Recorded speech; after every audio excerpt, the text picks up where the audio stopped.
All right.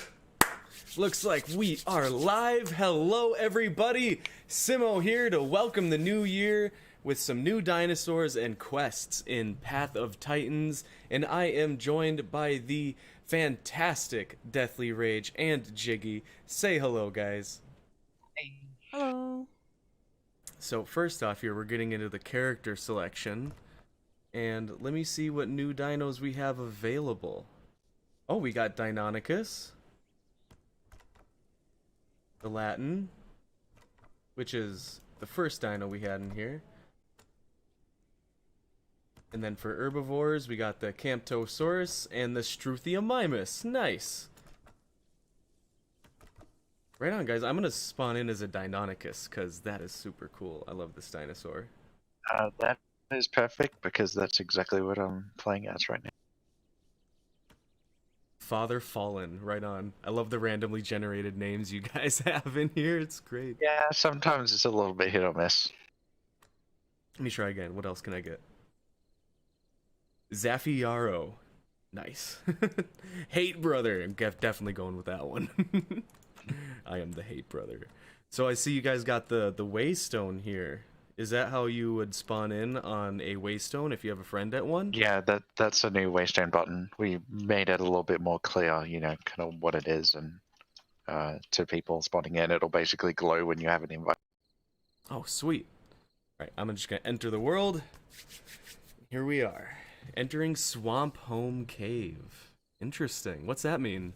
So we have a bunch of points of interest on the map, and they're all named, and they're used for quests, but they're also used to kind of people used to come up with their own names of locations, like this is Swampy Lake or whatever it is, or they come up with some name, and we wanted to include that in the game. So when people talk about locations on the map, they're kind of like named areas that they can meet up and kind of know generally where they are when they enter and leave an area.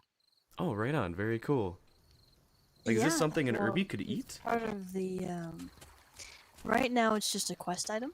So if you if you press tab, go to quests, you can refresh a quest, and it'll give you a quest, so to speak. Oh, okay, cool. And some of the quests are go and collect temporary for now, because we're like, what's a good thing we can use to test that's easy to see that anyone can go and collect? And yeah, we just grabbed a bright red mushroom to contrast against all the green. So oh, nice. Yeah, 25 mushrooms. So the in the future we'll actually have more themed items and things that make a little bit more sense. But just for now, for testing, we've just slapped some mushrooms down on the map. Yes, so the reason why we put in a simple version of quests, we weren't originally going to have it in this soon. Originally, the fishing demo was going to come out earlier, and this could be later down the line. But we had problems with simulating accurate server load without all the game features being in there, like combat and all that. Yeah. So just to kind of get people moving around the map, discovering new locations, kind of spread out, distributed across the whole map, so the whole map would be loaded, instead of just one kind of area where people would hang out. So these kind of quests, give us some better info on, the performance of the game and how things are running as more mechanics get added over time. So why don't you tell me a little bit about the Deinonychus? So it's basically the smallest thing in the game, playable thing in the game, for launch. In the future, we might add smaller stuff, like the Microraptor will be quite small once that's added in the future. But for now, this is the smallest carnivore and the smallest dinosaur. However, it's meant to be actually quite speedy and maneuverable compared to a lot of the other dinosaurs. I'm sure you can run around, you can turn on a dime and things like that. And for its size, it's really good at hiding. Like if you run into any bush, you're pretty much completely hidden. And given how many bushes there are, it's really great for a stealth, kind of small stealthy one. And they're going to be doing much better in packs than they are going to be solo. And they'll have the ability to jump and latch on to things. Oh, I found you. Nice. Be able to jump and latch onto things, and take down things that are larger than them, but clearly not, like Triceratops size. But they'll be really fun for people who love running around and exploring, and being nimble, but not necessarily as tanky, so to speak, as a Latin Venatrix, the other raptor. Yeah. Very cool. Thank you. I see a good question here in the chat. What kind of game modes are going to be in the game? So for launch, we only have one game mode planned, which is kind of just like MMO game mode, where you've got like quests and parties, and you can group up, and it's kind of like the base game mode. But in the future, we have a lot of game modes that we've unlocked through crowdfunding, through our stretch goals. Like we have Capture the Egg, which is similar to Capture the Flag, but you'll be like defending a nest of eggs and things like that. And we'll have a team deathmatch one where you'll be able to team up with a couple people on a specific map that's been made for like deathmatch kind of game mode, and you can try out different dinosaur builds and see which is the best at PvP and modify stats and things like that. So if you're really into just wanting to fight people as a dinosaur, that's the really good game mode for you to try out.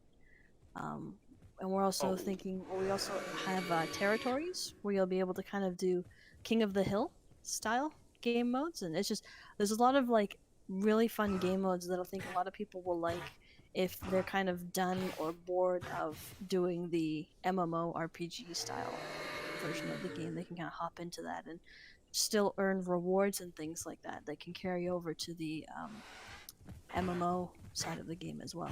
Oh, awesome. Yeah, that'd be fantastic for just times where you just want to get into the action. You can hop into a game mode. Yep, exactly. We also have my favorite game mode, which is the creator game mode, where you can have somebody on the server basically be like a flying camera or animal or something like that, and basically be able to like create quests and change the weather and time of day and kind of like generate in-game events, kind of like I don't know if you played this, but it's like Arma 3 Zeus, where it's kind of like a role play oriented realism kind of someone's kind of running the show or running the server, and they can come up with new and interesting ways that maybe aren't in the previous game modes, but that might simulate a herbivore migration or something like that interesting they want to do, and they might want to better moderate it and change a few things, or spawn in some AI dinosaurs, or maybe control one of the AI dinosaurs, and all sorts of things like that. Oh yeah, that'd be really cool. Almost reminds me of like an asymmetrical kind of multiplayer game, or maybe something akin to Forge, maybe. I'm not familiar with the game like you mentioned. One person playing an RTS and another person playing as a dinosaur on the ground level, and that's pretty interesting. Yeah, imagine being a dungeon master from Dungeons and Dragons kind of thing. Oh sweet, yeah, that sounds like a lot of fun. Without having to have the burden of knowing all the rules. Yeah, I mean, we're thinking it'd just be really fun for server owners who kind of have like stories they want to tell, or almost like campaigns or something for their players to go on. And they can kind of like make quests on the fly and give them to people, and maybe spawn down a dinosaur like AI and have them kind of act like NPCs, and then maybe take control and like possess that dinosaur character, and then like you can do so many really cool things with it. And if people aren't interested in that, they can at least use it as a pretty awesome server, like admin tool. Like manage your server and stuff like that. Yeah, I really like that. You can't even begin to imagine the kind of things players can come up with when they put their minds to it. So I'm sure there'll be some really exciting things to try out. Let me see if we got a question here from the chat. Can you ask the devs if there will be pouncing in the game? Dennis, I think we just got a confirmation with that when I was asking about the Deinonychus here. There will be pouncing in the game. Do you maybe want to elaborate on that at all? Well, like we said, there'll be pouncing. You'll be able to have a certain number of people, up to a certain number of people, latched onto the dinosaur, and as more people are on it, the dinosaur will start moving slower and slower, and it's kind of like trying to drag them down and take them down and do chip damage and stuff while you're latched onto them. So as a team, you can probably all pile up on a single dinosaur and take them down. Whereas if you were individually, you probably wouldn't even be able to keep up with them, Yeah, just like our last Q&A where we said that groups are overpowered IRL, there can also be a bit of a tactical advantage where maybe you're not the biggest dinosaur, but if you can group up with some people, you've got a good fighting chance. I know this has been asked a few times in the chat. What's going to be the biggest playable dino in the game? So Spinosaurus, on launch, will be the largest playable dinosaur. It's like pretty dang big. Eotriceratops is the biggest herbivore, which is actually really quite big, but it's more like its mass is really big. It's really heavy, but it's not necessarily extremely tall or extremely long. It's kind of like a thick potato shape. It's a chunky boy. It And reminds me of definitely- a tank, really, when it just runs through. It's just so big, so wide. But the Spinosaurus, while it's going to be the largest, it's not necessarily meant for like PvP and killing other dinosaurs. It's more of a fisher. So, you know, it'll be really up to the player. But if you're looking for like what is the best dinosaur for PvP or what's the biggest and baddest one, it might not necessarily be Spinosaurus because it's more suited to swimming around and fishing and stuff like that. Like if you've seen the length of its legs, you'll be able to tell it's probably not going to be terribly fast, and its jaws aren't necessarily that powerful. I mean, they're still powerful, but not necessarily built for crushing bones and stuff like that. So it'll be balanced for sure. Awesome. And since we do have some quests in the game now, what kind of rewards and benefits do you get when you complete a quest? Right now, we don't have, like in this current build that we're playing right now, all you get are points, and that's that, because we haven't implemented the unlocking system yet.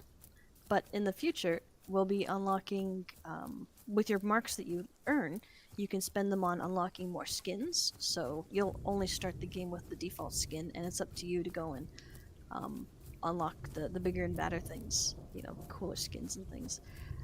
And you'll also use your points to unlock abilities and attacks. And also kind of like improving or side grading your abilities. So that, let's say you really like being a fast dinosaur, but you know, the character that you chose or the character that you like playing might have subpar speed.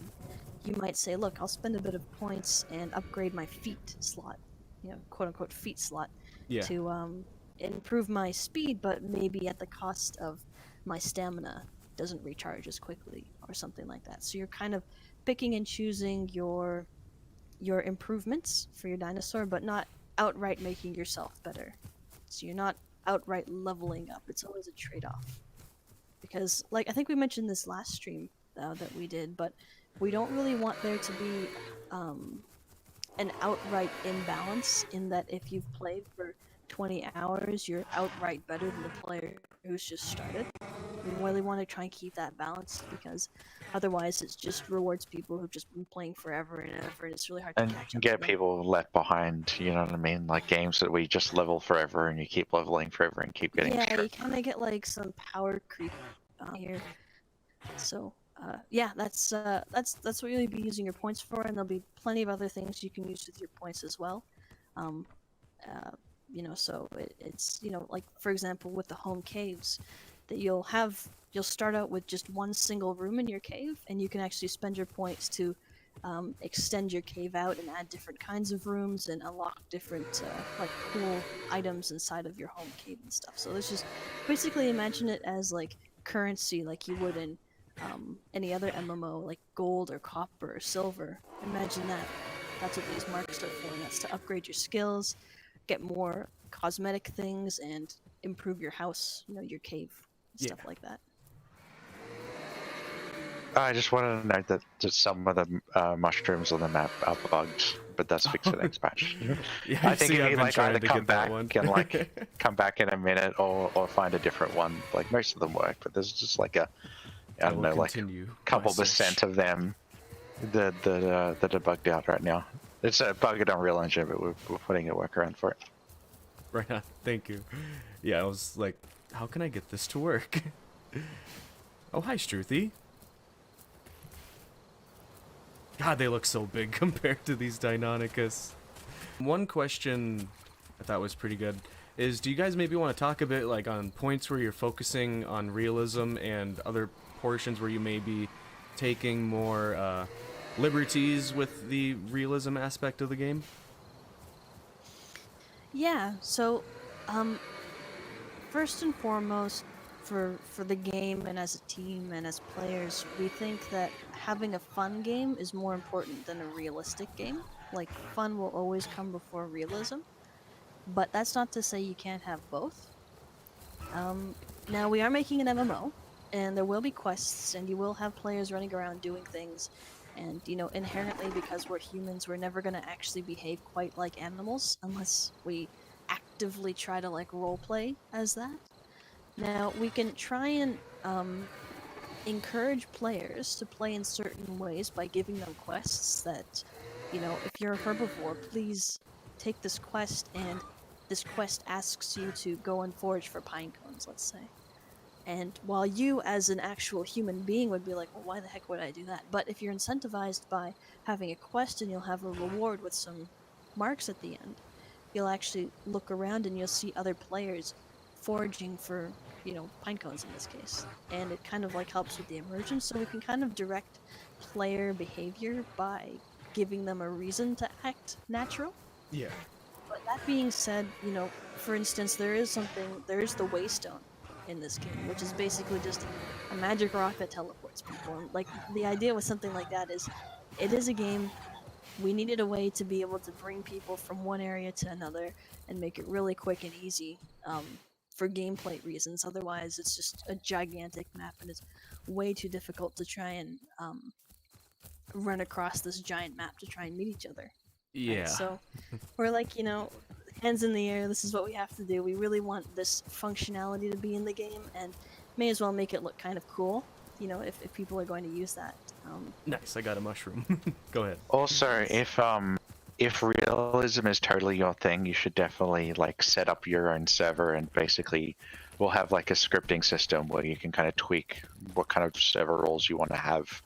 And that's kind of like what we mentioned in our last Q&A, where we wanted to avoid the whole, if someone's not role-playing right, they just get banned thing, and sort of put it on more on the game side than the needing to remember every exact rule also kind of sense. Yeah, instead of just asking random people to go to a Discord and follow the rules. Yeah, like that doesn't work, right? Or you have to whitelist people and you don't have enough players on, and like it's a whole thing, right? But if you can kind of change the game rules where maybe this case of, you don't want this dinosaur killing this other dinosaur, you can put kind of like a line in your server configuration that can modify the behavior of that a bit to not need the whole just ban people, you know what I mean? Yeah. And that's definitely. a lot better for the server admins and the actual end players. So when people may have like a server, for example, that says Realism, it'll actually be able to have like systems in the gameplay that, in that particular server's viewpoint, helps to emphasize a realistic type of environment. I do want to address a couple things in the chat. Dennis, gore will be a thing in the game.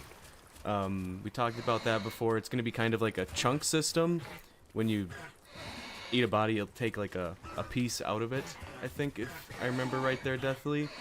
Yeah, there's like chunk system for meat, so when you attack somebody or eat a body, or eat a body on the ground, or you can pick up a fish, you'll basically hold that piece of meat in your mouth and you carry it around. You can eat it and drop it and give it to your younglings or nest or things like that. And that's kind of how to work. We're not really a horror game, but we're also going to have some kind of gore as well. So it's kind of a balance in between, you know what I mean? Well, we're not trying to be a horror game, but, killing something should feel, like you actually did that and not, rainbows coming out of it kind of thing, right?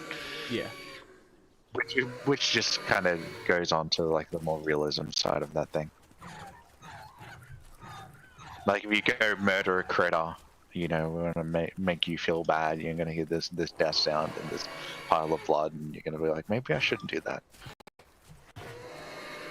So that brings me to ask and answer a question from Jack Spyro here. How will damage be working? Like, can you injure a dinosaur like a Eotrike or as a Latin or Deinonychus?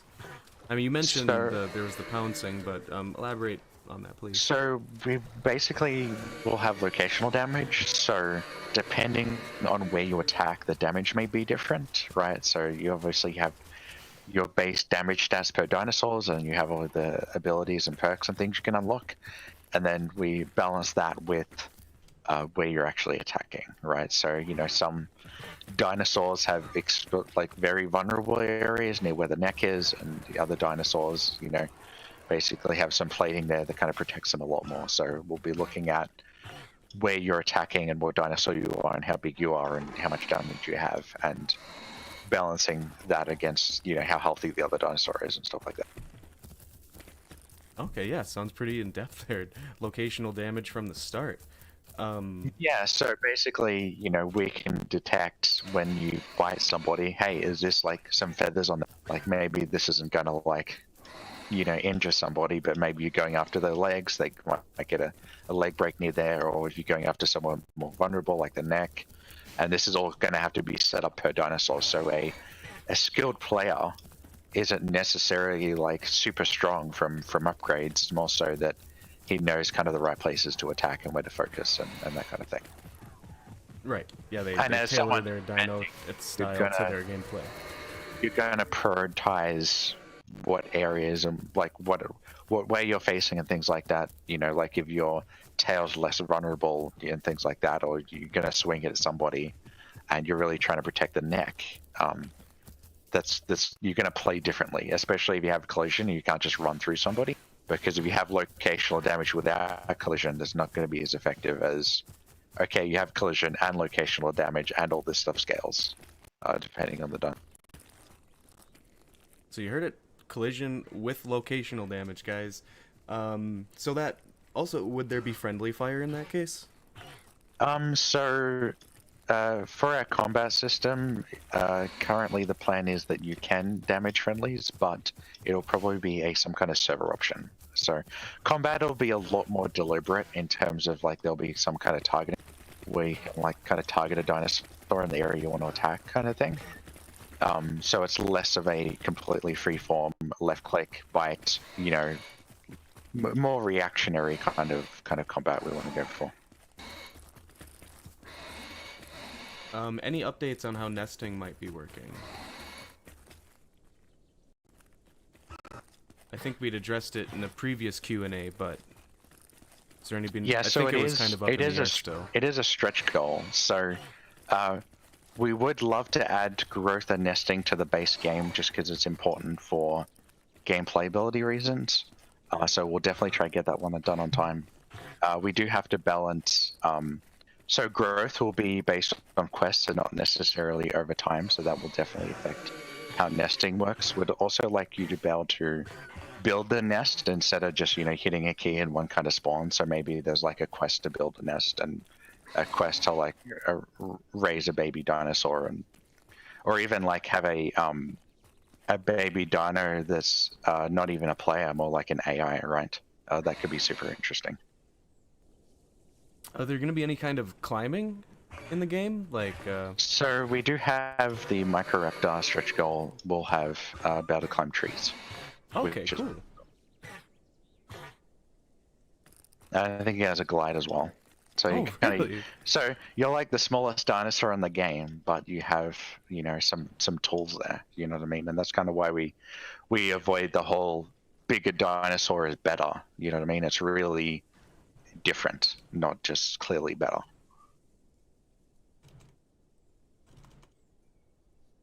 This is a good question. Megstad, will predators have a limit on the server? You know, like, so for example, like you don't have like half the players playing as Spinosaurus, or? Oh yeah, so we get this a lot, right? So the kind of assumption is the bigger dinosaur must be like really strong, and everyone's going to want to play that because it's strong or it's popular or something like that. So the thing is, we don't want to put any artificial limits. We want to solve those problems through the game design, and bigger won't necessarily be better, right?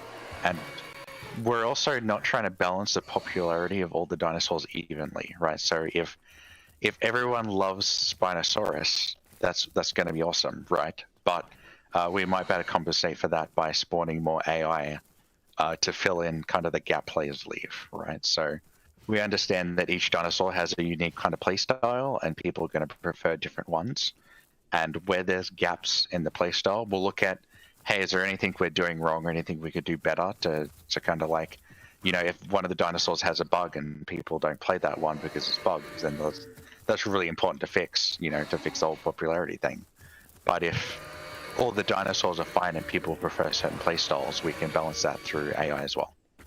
Excellent. So, like, the ecosystem won't be entirely dependent on what players choose. Yeah, so if you just join a server, for example, and you're the only person on it, we're going to basically be able to buff the AI and kind of create a similar experience as you would playing on a full server. And as the player base changes, we're going to change the AI. And based upon what you're playing, we can change that too. And the way at least official servers are going to work, if you're a Spinosaurus player, we're going to put you on a server that's not just everyone playing as a Spinosaurus. Like, would prefer, like in the matchmaker, to give you a server that has a bunch of other dinosaurs on it, so you get kind of a balanced ecosystem. What would small dinos like the Microraptor be able to eat? Asks Basic Bully. So, like, will there be food types for... Oh, go ahead. Yeah, so there will be kind of like carcasses and things like that, and if people leave them, then it's definitely really good at scavenging. You know, if there's a fish that a Suchomimus was in the middle of eating and it kind of just left it there, then the Microraptor could swoop in and try and, you know, steal a few bites. And we're also, because this is so far ahead, we can't quite exactly confirm that this isn't something that will happen, but we're really interested in seeing if we can give them small insects or something like that to eat. Oh, that'd be one super thing neat. that I personally really would like is termite mounds for something like the Struthiomimus to go and eat. And if that's the case, then also like termite mounds maybe for the Microraptor, or small insect-related foods like maybe wasp nests or something like that. Yeah, that's especially in like walking with dinosaurs and stuff like that, like seeing those like really small dinosaurs going after insects as well, and that's just another option with corpses and, you know, termite mines and things like that. Definitely sounds super interesting. Yeah, but that because that's so far in the future, we like it's kind of hard for us to give an actual concrete answer on whether or not that's something we can do, but that's definitely something I really want to do. So Awesome. How big will official servers be is a question. I saw somebody ask how long will it take to grow. Growth will be tied to finishing quests, but could you talk about your ideas for the player limits on official servers? Yeah, so basically the plan is to go for 200 right now per server. So that means basically internally we'll need to test up to 250. So 200 runs extremely well, and that's basically the goal. So that's why we do these stress tests, and that's why you see like features added bit by bit, right? So we'll optimize it. Like first we started, the game could only run like 50 people, and now we last checked it, or it was around 130 to 150, right? So we'll basically work on the optimizations as we go and as we add new features. Awesome. And once we basically get to 200, we're going to add AI in, and we'll start this whole process again until it runs super well, and then we'll add the next thing. Awesome, 200 players per server. That's a dream right there. So yeah, the progress is coming along fantastically. I love seeing these updates. I mean, we've already got the Deinonychus and now the Struthiomimus along with the Camptosaurus and the Latena Venatrix. Do you guys have any idea of what dinos you'll be adding to the multiplayer demo next? So before I had to go into the dinosaurs, so the things we want to add next that aren't directly dinosaur related is expand on quests. We want to add some combat in. Oh, sweet. We basically have a combat system being worked on right now. Uses a new cool framework Unreal Engine put out called the gameplay ability system, which lets us do a lot of stuff. But the next logical thing I see is some unlocks for the quest you're completing right now. So basically we'll start people out with a default skin and you unlock skins, and we'll get some attacks in and kind of get a basic gameplay loop of quests, combat, attacks kind of thing for the 4 dinosaurs we have right now. And then once that's in, by the time we have that, the fishing demo will probably be out. And then shortly after that, we'll look at either merging the fishing demo and multiplayer demo kind of together. So you'll have fishing inside the multiplayer test, and then we'll kind of expand out from there on more dinosaur types. And that'll be based on like how complete they are. So like, you know, what kind of animations and attacks we'll have done for them, and or if all the calls are done, and if we're happy with the new movement and stuff like that. So people are wondering if there's going to be any other like creatures besides dinosaurs, like AI or otherwise, like crocodiles, for example. Yeah, we've got a bunch of, we have, in order of appearance, we have prehistoric crocodiles, prehistoric lizards, so they're kind of about, the crocodiles are probably a little bit larger than the Deinonychus that we're playing right now, and the lizards are about the same size as the Deinonychus, so pretty large, like formidable AI that you can probably go after if you're a smaller dinosaur and you need a snack kind of thing. We've got turtles, so tortoises and aquatic turtles. There's lots of fish, so there's different kinds of fish. There's the larger fish that look a little bit like arapaima, if you're familiar with those. They're kind of like prehistoric bony looking fish. Oh, okay, yeah. There's arowanas. Those are kind of like the slightly smaller ones that look similar to an arowana. There's other kinds of fish too, just like, you know, simple trout looking fish. But yeah, overall, lots of fish types. And there's also, we're thinking of putting in a couple small mammals, kind of like little rat-looking, like early mammals kind of thing. And what else is there? There's the Platyhystrix, which is it's technically not a dinosaur. It's actually from the time before the dinosaurs, but it was funded by a perk owner. So someone from our crowdfunding actually I should say donated money to us, and we've made the creature of their choosing.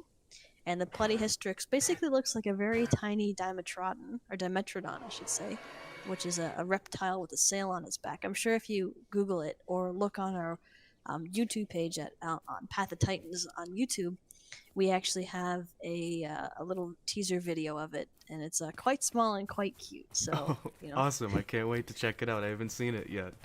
Yeah, it'll tear groups apart if somebody kills one of those things, because somebody in the group's gonna feel bad, and they're gonna be like, "I'm not grouping with you anymore.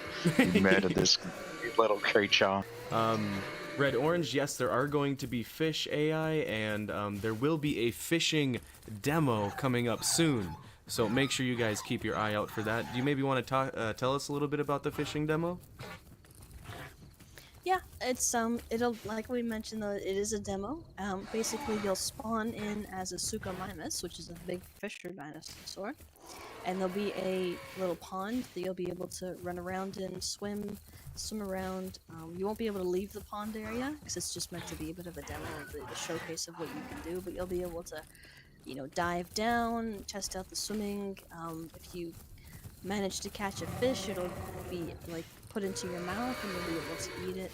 And it's just basically a showcase of, hey, here are the mechanics, here's how it works, here's how it controls, and here's how the fish, you know, react to you. They'll try and run away, and they'll respawn slowly over time and stuff. And you're about to carry fish around to drop them as well, so it'll be an example of like the meat truck system we talked about earlier. When 50 people all log out at the same time, as you all know, a couple of people are checking. Snap bleed. I like it. Alright. Coming back in. Dennis had a good question. Dennis asks, will they add earthquakes and volcanoes to the game? So we don't have any plans for volcanoes and earthquakes in the sense that, like, there'll be natural disasters, at least for now, just because something like that, it might seem really simple on the surface, but it's actually really complicated, to get it working with multiplayer and to have the terrain, you know, change and stuff like that. So we're not trying to make the game so giant that we can't actually finish the game. But that's definitely a cool idea, and in the future we'd like to try that out. One thing that I'm really interested in doing is, one of the stretch goals that we unlocked was an island map. So a completely new map, separate from this redwood pine forest map that you see here. And I'd really like to have a volcano on that map, kind of towards the center of the island, And we can definitely base some interesting new gameplay experiences around that volcano. But like I said, for the base game, most of these natural disasters probably won't be in. But other natural disasters that we're trying to see if we can get in is things like landslides, where there might be a small opening in order to get into a certain area of the map, and sometimes just a landslide happens and fills the area and either traps people in or lands on top of people when they're trying to get through, or locks people out, and it's just kind of dynamically changing the way the map might be able to be navigated by everybody. Yeah, that sounds Yeah, just to add exciting. to that, there's a lot of amazing stuff we'd love to add that we haven't mentioned yet, but we also don't want to say yes to everything, right? So it's a very classic mistake where games are like, yeah, I'll take volcanoes, landscapes, and forest fires, and every single feature ever. And then it's kind of, the game becomes this really like scope creep where the actual things developers have to do on the game just keep on increasing kind of forever. And the game's kind of never seen to completion, right? So we'd like to see a smaller version, to completion, and then expand on what we feel like the most important thing, which could totally be volcanoes or it could be something else. I would love that. I mean, so much of the stories we hear about dinosaurs involve natural disasters because that often leads to fossilization. So I think it's a really worthwhile thing to go after. But I fully agree. Work on a complete product first, and then look at adding interesting stuff like that. Yeah, because you can have a really cool volcano, but if there's some part of your game that's not that great yet, then it's going to ruin the whole experience, right? So we want to get the things that we think are most important, and that's kind of like the combat and the collision system and the quests and things like that, to like a really high standard and kind of the AI and performance and things like that. And as soon as we solve those problems, there's so much content. Like we plan on doing a 5 to 10 year life cycle for this game. We have a lot of awesome things we can do post-launch on our schedule. What kind of attacks will dinosaurs have? Gavku Gaming, there'll be a lot of from what I remember in the last Q&A, there's going to be a ton of different attacks. You'll have claw swiping, tail attacks, biting. It's going to depend on your dinosaur, but you're also going to be able to swap out different attacks based on your dinosaur, right? Yeah. So you won't just have a fixed like 3 attacks. It'll be you have a number of slots you can use for attacks, and you're about to swap them out to different, depending on your playstyle and what works for you. And so you're about to unlock these and swap them out, kind of in the character upgrade screen. And yeah, there's plenty of interesting stuff we can do, and we want to look at making each dinosaur have cool and interesting attacks and kind of make sense and not leave you particularly vulnerable in terms of, hey, there's a kind of attack that I can't really do anything about. Is there any talk of juvenile models or? So growth is a little bit ways out before we start working too much on that one, and if it's going to be ready for release.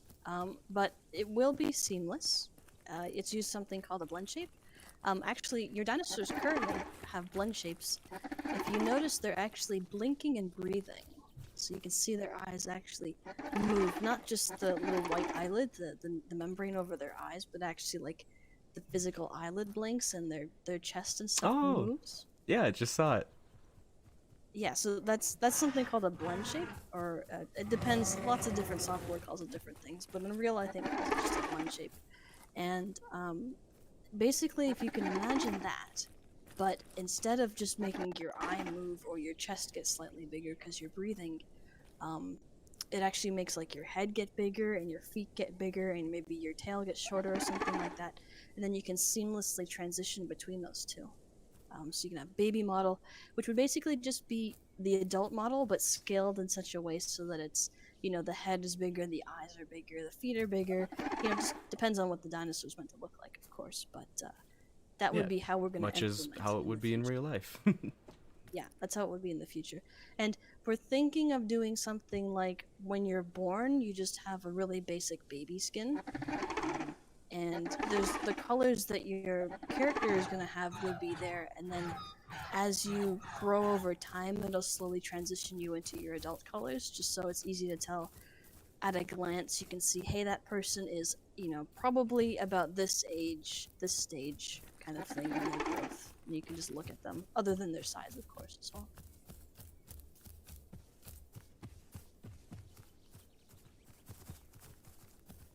So I'm curious, so when completing these quests in the demo, will those points be saved so we could like use them when unlockables come up, or is that something that'll be wiped clean when like the early access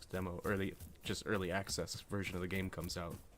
So nothing that you play as currently in the demo is going to carry over to the pre-release. Okay. Just because that makes it, because we're actively working on things, like someone could discover a bug that lets them gain, 9,999 right? And then if we carry that over, that really ruins the game for a lot of people. So because it's the demo and we're actively fixing bugs and working on things, it doesn't make sense to carry things over like that. Right now, if you do log out and like come back later, your points will be saved on your character, like just in this demo. And your quest progress is right. So if you're halfway through a quest, it'll get saved as well. Yeah, you can come back later and save. So that's there too. And while there's nothing to spend your points on actually right now, once we do our next stress test that is pretty much free of bugs, we're doing a little bit of a contest where whoever manages to get the most points, then they'll get a skin key, or sort of like a little bit of a reward, just to like skin key or a demo key to give to a friend or something like that. Yeah, just a little something, because we really want to help the server, try and stress test the server. And if we can get people running around doing things, that'd be really awesome. Yeah, if we can get a full server and get people kind of competing and running around and simulating the load patterns we need, and if we can give them a skin or something like that, generally people are super interested in that. If you go to the player list, you can actually see how many points each person has. Oh, what? Let me see this. Yes, so we'll basically at the end of the stress test pick the person with the highest points to give the reward to. Dragon has 500 points, and Fearful has 520 points. Man, these guys. See that? Wow, that's dedication. Yeah, every time I try to get a mushroom, somebody comes and grabs it up from under me, so I can tell people are working on these quests. Good job out there, guys. Let's see, any final questions, guys? Someone's saying they had an error code when trying to download, if there's any advice on how to fix that. You can jump into our Discord and post in like the one of the help channels. One of the moderators will better help you with that one. There you go. And link to the Path of Titans Discord is down below in the description, guys. How will herding grouping work? Will there be any hierarchy in a herd? Yeah, so there's a couple of different kinds of groups. There's going to be, regular groups that we're in right now, actually. There's going to be a limit of generally 5 players per group. Depends on the species as well. But the big thing is going to be, there's actually going to be guilds. Or we call them clans, because Dinosaur Guild is a bit weird, but clans. Yeah. And basically you'll be able to, not necessarily jump into a gigantic group with a whole bunch of people, but you actually like join the clan, and then you can access your clan menu and like see who's online and see what like the clan message of the day is, and maybe stuff related to clan quests. So if you have a big quest going on where you have to, for example, let's just say in the context of this demo, gather 1,000 mushrooms as a clan, and then everyone who participates as part of your clan gets some rewards, right? And then you can, as a giant group, try and work towards some of the really difficult tasks. And, just to try and build a bit more community and feel like you can actually be part of a larger dinosaur group. Because sometimes it can be a little bit difficult trying to organize groups and see who's playing and stuff like that. A lot of people use Discord to try and get that organized, but if you can do it straight in the game, then that would help a lot too, because if you're playing on a console or if you're playing on your phone and stuff like that, it can be really hard to actually use Discord or any other one of these external services to try and get everyone organized. So that's generally the purpose of the clans, is just figure out who's online of your friends, do big quests together, and generally just have a fun time with a large group of people. And you will be able to share quests. So if you can share your mushroom quest, for example, and two people might be able to get the quest done a hell of a lot faster, and you can kind of share part of the reward of marks that you get when you complete it. One last question. I have a lot of people asking if how again can they access the mobile version of the game? Yeah, so on our Discord, there's a bot commands channel where you can add roles to your Discord. You can get like tags for when new stress test goes up, or when new podcasts go up, or basically you can add yourself to either the iOS or Android tag, depending on what kind of phone you have, and you'll get a channel full of instructions on how to download it, and like some channels dedicated to reporting bugs for it and testing it and that kind of stuff. So thank you so much, Jiggy and Deathlyrage. You guys are really fantastic. Thank you so much for taking time out of your New Year's Eve to spend it with me, playing as Struthiomimus and Deinonychus, running around and having a good time, and asking or answering all these questions from the community. Big thanks to you guys. Special thanks to you for doing a very similar thing. For may have left the New Year's party a little bit earlier to make this, but yeah, thanks a lot. Really appreciate it. Oh, it's really my pleasure. Anytime. I'll let you guys get back to the festivities and celebrations. I think I'm going to hang around in the game a little bit longer. I gotta at least finish one of these mushroom quests. Awesome, cool. We'll catch you later. Alright, we'll catch you guys later. Happy New Year! See ya.